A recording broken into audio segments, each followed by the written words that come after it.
Hello friends, welcome back to our channel. आपका अपना CA 24 फरवरी 2022 को एक नोटिफिकेशन इशू किया गया था, जिसके थ्रू जो हमारी ई इनवॉइसिंग की टर्नओवर लिमिट है उसको रिड्यूस कर दिया गया था। अभी तक तो क्या था कि यदि आपका टर्नओवर 50 करोड़ तक का है, 50 करोड़ या 50 करोड़ से ज़्यादा का है, तो आपको जो इनवॉइसिंग है वो आपके लिए मैंडेटरी थी। लेकिन अब 24 फरवरी को नोटिफिकेशन नंबर 01/2022 को इशू करके इस लिमिट को रिड्यूस कर दिया गया। तो लिमिट जो है वो 20 करोड़ है। मतलब अब इनवॉइसिंग जो है वो मैंडेटरी होगा उन टैक्स पेयर्स के लिए भी जिनका एनुअल टर्नओवर जो है वो 20 करोड़ से ज़्यादा का है। और ये जो चेंज आया है ये 1 अप्रैल 2022 से ही एप्लीकेबल होने वाला है। तो लेकिन ये जो 20 करोड़ की लिमिट है ये आपकी चेक की जाएगी 2017-18 ऑनवर्ड से। मतलब 2017-18 से लेके अभी इस फाइनेंशियल ईयर तक के बीच में किसी भी फाइनेंशियल ईयर में यदि आपका टर्नओवर 20 करोड़ से ज़्यादा का हो जाता है तो भी 1 अप्रैल 2022 से आप पे इनवॉइसिंग मैंडेटरी हो जाएगी। फॉर एग्जांपल 18-19 में आपका जो एनुअल टर्नओवर था वो 21 करोड़ था, लेकिन इस फाइनेंशियल 20-21 में आपका टर्नओवर 16, 17, 18 करोड़ चल रहा है, लेकिन फिर भी आपको 1 अप्रैल 2022 से ई इनवॉइसिंग करना मैंडेटरी हो जाएगा। लेकिन हमारे टैक्स पेयर्स को ये कन्फ्यूजन हो रहा है कि क्या उन पर ई इनवॉइसिंग एप्लीकेबल है या नहीं। तो उसको चेक करने के लिए मैं आपको ई इनवॉइसिंग की जो वेबसाइट है उस पर लेके आई हूँ। तो जैसे कि आप वेबसाइट देख सकते हैं einvoice1.gst.gov.in पे आपको ये चेक करने की एक फैसिलिटी प्रोवाइड की गई है कि आप यहाँ से ये चेक कर सकते हैं कि क्या आप पे जो ई इनवॉइसिंग है वो एप्लीकेबल है या नहीं। तो आज इस वीडियो में मैं आपको वही बताने वाली हूँ कि आप कैसे ये चेक कर सकते हैं कि आप पे ई इनवॉइसिंग एप्लीकेबल है या नहीं।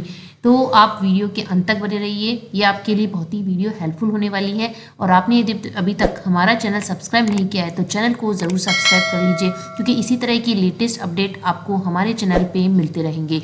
तो यहाँ पे जो टैब्स दिख रहे हैं, यहाँ पे ये टैब्स आपके लिए बहुत हेल्पफुल हो सकते हैं। यहाँ पे रूल्स एंड नोटिफिकेशंस दे रखे हैं। हेल्प सेक्शन में आपको यूज़र मैनुअल्स दे रखी हैं, वीडियोस दे रखे हैं ई इनवॉइसिंग से रिलेटेड। तो आप इन वीडियोस को, यूज़र मैनुअल्स को, FAQ दे रखे हैं, इन FAQs को भी आप देख सकते हैं। तो हम वीडियो के अंत में इन FAQ को भी डिस्कस करेंगे, इससे जो आपके इनवॉइसिंग से रिगार्डिंग जो भी कन्फ्यूज़न है वो आपके सॉल्व हो जाएंगे। और यहाँ पे सर्च टैब में आप जब जाएंगे तो आपको यहाँ पे जो सेकंड टैब दिख रहा है ई invoice status of tax payer, आपको यहाँ पे क्लिक करना है। तो आप यहाँ पे जैसे GST नंबर डालेंगे और यहाँ पे जो कैप्चा कोड डालेंगे तो यहाँ पे ये शो कर देगा कि आप पे इनवॉइसिंग जो है वो एप्लीकेबल है या नहीं। तो ये जो ई इनवॉइसिंग का पोर्टल है, ये जो आपको GSTR 3B में जो भी आप अपनी डिटेल्स डालते हैं वहाँ से ये डेटा कैच करता है। तो ये एक तरह का क्रॉस चेक है, आपको इसी पे डिपेंड नहीं होना है कि क्योंकि यहाँ पे ओवरऑल आपका टर्नओवर लेगा। जैसे कि आप देख सकते हैं नीचे कुछ नोट्स दे रखे हैं कि above option to search taxpayer enabled on IRP is only for facilitation purpose. The listing is based on aggregate annual turnover. The enablement status on e invoice portal does not mean, मान लीजिए आपका यहाँ पे enable आता है कि आपके लिए मैंडेटरी है, तो इसका मतलब ये नहीं है कि आप पे ये सच में ही ई इनवॉइसिंग एप्लीकेबल है। यहाँ पे लिखा गया है कि ऐसे टैक्स पेयर जिन पे ई इनवॉइसिंग एग्जेम्प्ट है, जिन पे ई इनवॉइसिंग एप्लीकेबल ही नहीं है, तो और भी कोई अदर रीज़न हो सकता है। तो यहाँ पे तो वो टोटल टर्नओवर को कैच कर रहा है, उसके बेस पे आपको बता रहा है कि आप पे एप्लीकेबल है या नहीं। तो आपको इस जो यहाँ पे रिजल्ट आएगा उसी पे ही आपको डिपेंड नहीं होना है। आपको अपने जो लास्ट 2017-18 ऑनवर्ड से आपको अपना एनुअल टर्नओवर चेक करना है, क्योंकि अब GST के पोर्टल पे टर्नओवर आपको वहाँ पे शो हो जाता है। वहाँ पे वो फंक्शनलिटी प्रोवाइड की गई है कि आप अपना एनुअल टर्नओवर ईयरली चेक कर सकते हैं। तो आपको अपने लेवल पे भी अपना ईयर वाइज अपना टर्नओवर चेक करना है और उसके बेस पे आपको अपना डिसाइड करना है। और यहाँ पे आके भी आप चेक कर सकते हैं, जिससे आपका क्रॉस चेक हो जाएगा। आपके साथ ऐसा भी हो सकता है कि यहाँ पे आपके किसी ईयर ऑनवर्ड्स में आपका टर्नओवर 20 करोड़ से ज़्यादा का है, तो आपके अकॉर्डिंग तो आप पे इनवॉइसिंग जो है वो एप्लीकेबल है। लेकिन यहाँ पे आपने GST नंबर डाला तो यहाँ पे वो नॉट एप्लीकेबल बता रहा है कि आप पे इनवॉइसिंग एप्लीकेबल ही नहीं है। तो ऐसा भी हो सकता है। तो यहाँ पे उसके रिगार्डिंग नीचे लिखा है कि in case any registered person is required to prepare invoice in term of rule 48 sub rule 4 but not enabled on this portal, इस पोर्टल पे वो इनेबल्ड ही नहीं आ रहा है। तो वहाँ पे उसके लिए यहाँ पे आपको रजिस्ट्रेशन पे जाके ई इनवॉइस इनेबलमेंट का आपको यहाँ पे फैसिलिटी प्रोवाइड की गई है कि आपको रजिस्ट्रेशन के सेक्शन में जाके ई इनवॉइस इनेबल्ड के सेक्शन पे जाके आप अपनी जो ई इनवॉइसिंग है उसे इनेबल करा सकते हैं। मैंने यहाँ पे जीएसटी नंबर डाल दिया है। अब मैं यहाँ पे कैप्चा कोड डालती हूँ। है ई invoice is not enabled for this tax payer. तो यहाँ पे जो डिटेल है स्टेटस आ रहा है ये बिल्कुल करेक्ट आ रहा है, क्योंकि मैं जिस टैक्स पेयर का जीएसटी नंबर डाला है मैंने, उनका टर्नओवर जो है वो 20 करोड़ से कम का है। मतलब 2017 ऑनवर्ड से ही इनका टर्नओवर 20 करोड़ से कम का है। तो यहाँ पे आ रहा है invoice is not enabled. Check कर सकते हैं। कुछ एक्सेप्शनल केसेस होंगे जिसमें मान लीजिए आपका जो एग्रीगेट टर्नओवर है उसमें आपकी एग्जाम सप्लाई भी इंक्लूडेड होगी। तो उन एक्सेप्शनल केसेस में आपका यहाँ पे जो ये रिजल्ट आएगा वो डिफरेंट हो सकता है। अब हम देख लेते हैं कि आपको ई इनवॉइसिंग रिगार्डिंग कुछ कंफ्यूजन होंगे कि किस किस पे ई इनवॉइसिंग एप्लीकेबल है, किस किस पे ई इनवॉइसिंग एप्लीकेबल नहीं है।